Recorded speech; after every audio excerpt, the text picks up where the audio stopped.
Turongeye kubaha ikaze nshuti namwe bagenzi mudahengeshanya gukurikirana imbonesha kure yanyu JCTV. Turi kwa 22 Gitugutu umwaka wa 2021 akaba ari wa mwanya tubashikiriza amakuru mu rurimi rw'ikirundi. Ugira ayabashikirize akaba ari jewe Nunzumwe Godefroid, nayo uri karatuma amajwi n'amasanamu bibashikira neza akaba ari Jackson Uwimana. Turabaha ikaze. Ingingo nkuru zigize ano makuru akaba ari izi zikurikira. Ikigo Obere cyari kiramutse gikoranya abigisha barezi bajejwe imigwi y'abanyeshure bagenzi b'amakori n'amatagisi yo mu mashure atandukanye yo mu gihugu. Murabikurikirana muri ano makuru.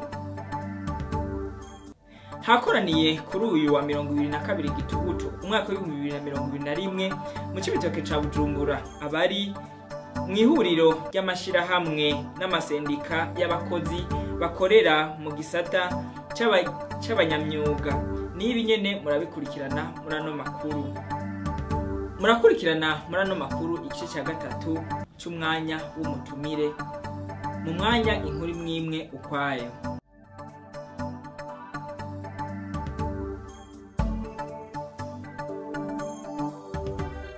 Ikigo Obere cyari kiramutse gikoranya abigisha barezi bajejwe imigwi y'abanyeshure bagenzi b'amakori n'amatagisi bo mu mashure atandukanye yo mu gihugu. Intumbero y'iryo huriro kwari ukurabira hamwe inyigisho zizotangwa muri uyu mwaka kuvyerekeye amakori n'amatagisi muri ayo mashure. Ponsiyo Sibomana aratubwira ido nido. Ikigo Obere caramutse gikoranya abigisha barezi bajeje imigwi y'abanyeshure bagenzi b'amakori n'amatagisi bo mu mashuri atandukanye yo mu gihugu hari kuri uyu wa 22 Gitugutu uyu mwaka. Intumbero y'iryo huriro kwari ukurabira hamwe inyigisho zizotangwa muri uyu mwaka kuvyerekeye amakori n'amatagisi muri ayo mashure. Ikindi kwari ukurabira hamwe no kwemeza ikirangamisi c'ingene iyo migwi y'abanyeshure bagenzi b'amakori n'amatagisi izozirakorana. Ivyo vyashikirijwe na Stani Ngendakumana, umuyobozi ajeje kumenyesha amakuru muri Obere mu Mutege Yompi. Murakoze cyane. Nkuko mubibonye ikigo Obere caramutse gikoranya abigisha barezi bajejwe imigwi y'abanyeshure bagenzi b'amakori n'amatagisi mu mashuri atandukanye yo mu gihugu. Intumbero ni twifuje yuko ikigo Obere cokoranya abo bigisha barezi kugira ngo turabire hamwe novuga inyigisho zizotangwa muri uwo mwaka kuvyerekeye amakori n'amatagisi muri ayo mashure, inyigisho zizohabwa urwaruka ruri muri iyo migwi y'abanyeshure b'abagenzi b'amakori n'amatagisi. Ica kabiri nuko tuza kurabira hamwe tukongera tukemeza ikirangamisi c'ingene iyo migwi y'abanyeshure bagenzi b'amakori n'amatagisi ingene izoza ikirangamisi c'ingene bazoza barakorana, kuko ingorane twasanze twabonye mu nyigisho twagiye mu ntumbero y'ingene twagiye turakurikirana abo banyeshure nuko twasanze abo banyeshure bakurikirana iyo migwi y'abanyeshure ubwa mbere baza baratorora ivyerekeye amakori n'amatagisi mu dupapuro dutandukanye twaza turabaha, ari naco gituma wasanga ibiriko birigishwa kuri Lycée du Saint-Esprit atari byo biriko biratangwa nk'akarorero kuri Lycée du Lac Tanganyika canke Imakamba, kuri Lycée Imakamba canke mu Burengo canke Busiga. Tugaca tuvuga rero tuti kubera hariho n'intumbero yuko ikigo Obere kizogira isuzumira hamwe kugira turabe ubumenyi aho bugeze.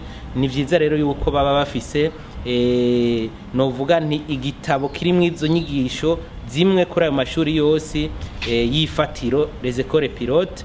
Izo nazo zikaba ari shuri gushika muri iki gihe 32 ziri mu gihugu cose mu mashure ya leta, mu mashure ya leta. Abandanya amenyesha ko ugwaruka ari gwo Burundi bwejo, kandi ati mu banyeshure niho hava abantu bose baje mu bisata bitandukanye by'ubuzima bw'igihugu, ngo abaca baja mu budandaji cyangwa mu bandi mabanga y'igihugu nibo masoko y'amakori n'amatagisi. Ugwaruka tuvuga tuti nibwo Burundi bwejo, bw'ubu n'ubwejo.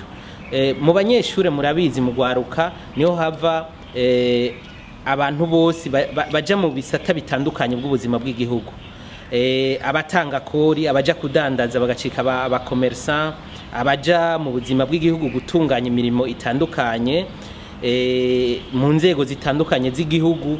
Aho hose murazi yuko ariyo novuga nti amasoko y'amakori n'amatagisi. Ni ukuvuga rero abo ugwaruka niyo matuta. Ni vyiza yuko ikigo OBR twasanze ari ukuja mu mizi kugira ngo abene gihugu go gwaruka rukure rufisa ko karangamutima ko gutanga neza amakori n'amatagisi. Hakoraniye kuri uyu wa 22 Gitugutu mwaka wa 2021 mu Cibitoke ca Bujumbura abari mu ihuriro ry'amashirahamwe n'amasendika y'abakozi bakorera mu gisata c'abanyamyuga.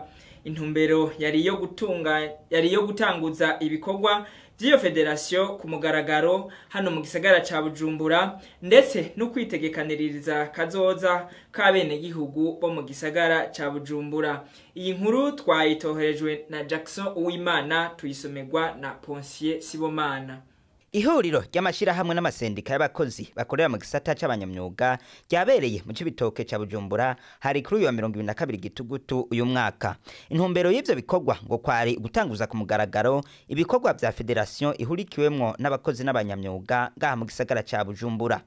Ngo ikindi gikorwa cyari ico gutanguza umugambi wo kubitekaniriza kazoza kwa bene gihugu bo mu gisagara ca Bujumbura. Iruhande y'ivyo ngo kabaye n'akaryo ko kwerekana abagiye kurongora abanyamyuga mu mazone n'amakomine atandukanye ya Bujumbura. Ndayikeje Silvestre arongoye ihuriro ry'amashirahamwe n'amasendika y'abakozi n'abanyamyuga amenyesha ko ari akarusho kadasanzwe ku banyamyuga kuko bagiye gukora bakingiwe n'amategeko mu kazi kabo narijya ico gisata cyahora kitagira amategeko akigenga. Asaba leta gushiraho ibibanza bizwi buhurirwamwo n'abanyamyuga kugira ngo baronka akaryo ko kumenyekanisha ivyo bakora maze biborohere kuronka akazi. Ibikorwa twatanguje uwo munsi byari bijanye no gutanguza ibikorwa by'iyi federation ku mugaragaro ngaha muri iki gisagara ca Bujumbura.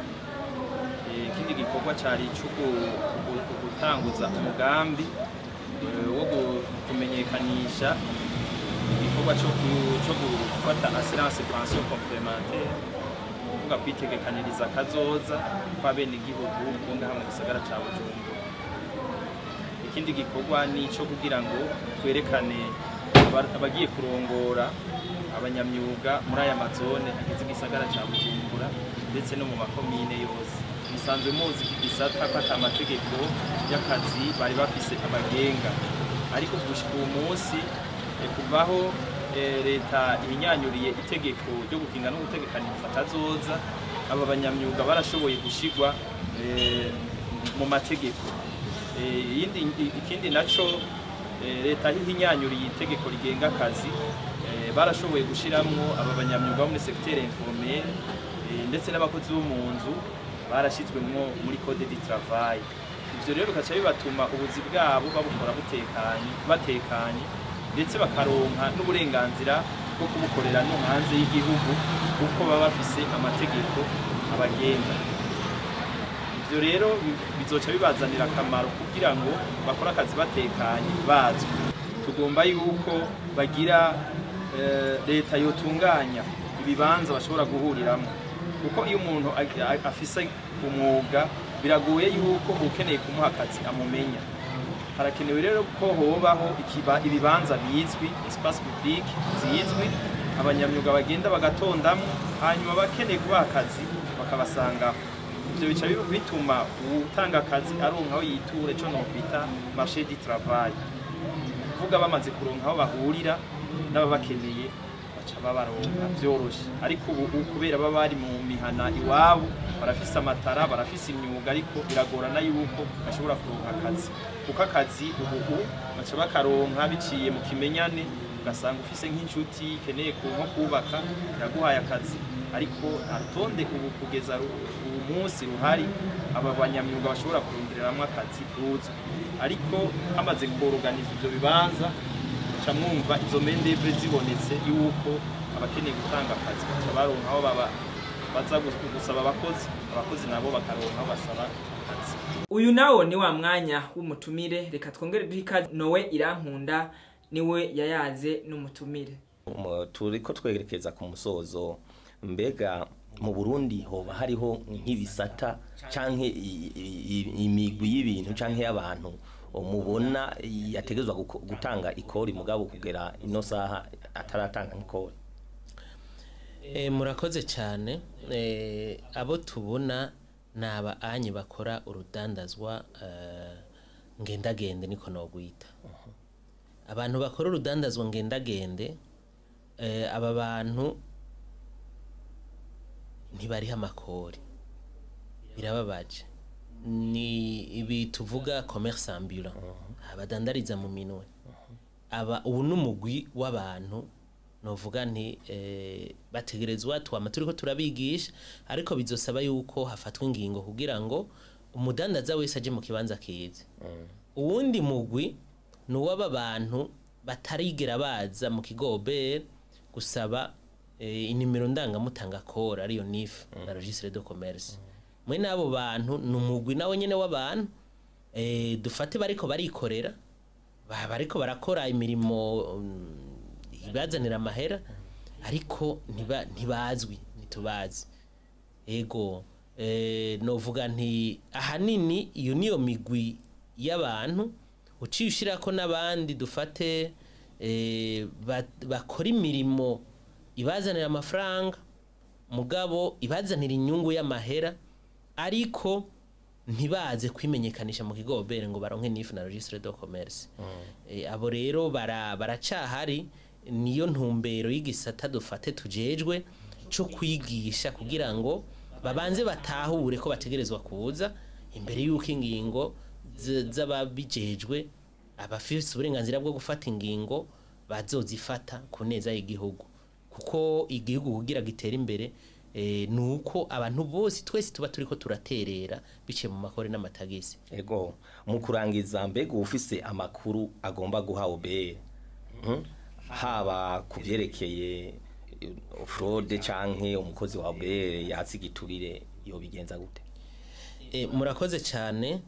Kuvyerekeye ikigo OBR carashizeho inomero, novuga nti inomero zifasha kugira ngo umutanga kori canke umwene gihugu wese afise amakuru agomba gushikiriza ayatange neza. Hariho inimero ya mbere ikigo OBR cashizeho ni inimero 500 gatanu ubusa ubusa. Iyo nimero ikora amasaha yose, imisi yose n'amasaha y'akazi. Hariho inimero ikigo OBR cashizeho kugira ngo gifashe abatanga kori gutanga amakuru ajanye no kugwanya fraud. Aho rero uraronka ni icicumi 10% icicumi c'amahera yinjiriwe utanze amakuru kuri iyo nimero ni 71 450 450. Iyo nimero ikoreshwa mu kugwanya fraud. Ufise amakuru ajanye na fraud uca uyitangako kandi irakora no kuri WhatsApp. Hariho n'indi nimero ikigo OBR cariyumviriye kiti abene gihugu haraho ni mu ntumbero yo kugira ngo abakozi b'ikigo OBR bagume bafasha batanga kori neza, bakire neza abantu, kuko ugiye nko ku biro vya OBR ukabona umuntu yigumiye kuri WhatsApp, yibereye ku mashini nta kwakira ngo gutunganirize, ni nkenerwa yuko nawe ugira aho witura ubwo nyene dufate mu gihe nk'umushefu wiwe yo batari hafi. Iyo nimero ni nimero 77 510 975. Nosubiramwo 77 510 975. Izo nimero zakira umuntu wari we wese mu gihe yatswigiturire n'umukozi wa OBR canke amufashe nabi canke atamutunganirije nk'uko avyifuza. No uvuga rero ushize ko rero ni novuga nti nakadirisha kare kuri rwa rubuga ngurukana makuru rw'ikigo OBR fenetre ushobora no kugira dénonciation yawe en ligne nk'uri kuri internet ukaja muri fenetre irimo dénonciation wuguruye urubuga ngurukana mumenye ico uhabona hanyuma ukaca wandika donc gukurikirana uklika hanyuma ugashikiriza amakuru yawe ubwo buryo twibaza yuko mu kigobe ushize ko n'amatelefone yandi rero hamwe no kwakira abakozi buri mwanya hariho kandi n'amaboîte à suggestion ariyo donc ubusandugu bw'ivyiyumviro buri ku mabiro yose ya OBR no kuvuga twibaza yuko kugira ngo dukorere neza bene gihugu uburyo bwose ubwo buryo twibaza yuko bukwiye ariko mu gihe hoba hari nk'icifuzo c'abatanga kori bobucisha muri ubwo buryo nyene kugira ngo batubwire ikindi twokora kugira ngo vy'ukuri tubahe ico no kwita service de qualité murakoze ego tubashimire cyane kubona mwatwitavye muri kino kiganiro nitwe tubashimira murakoze cyane kubona mwaduhaye akanya twizeye yuko tuzogaruka ego kandi turabashimiye cyane bimwe bivuye ku mutima hama ikiganiro umutumire cyahari umutumire kigarukiye hano nibaza yuko tuzosubira guhura mu kiganiro nk'iki ku munsi w'ejo murakoze nino kuri kino kiganiro c'umutumire turangirije ko amakuru twari twabateguriye kuri no munsi tubandanye tubamenyesha ko JCTV mu kuyironka muca ku mbuga zitandukanye nka Facebook, YouTube, Instagram na Twitter mwanditse akajambo JCTV naho butaha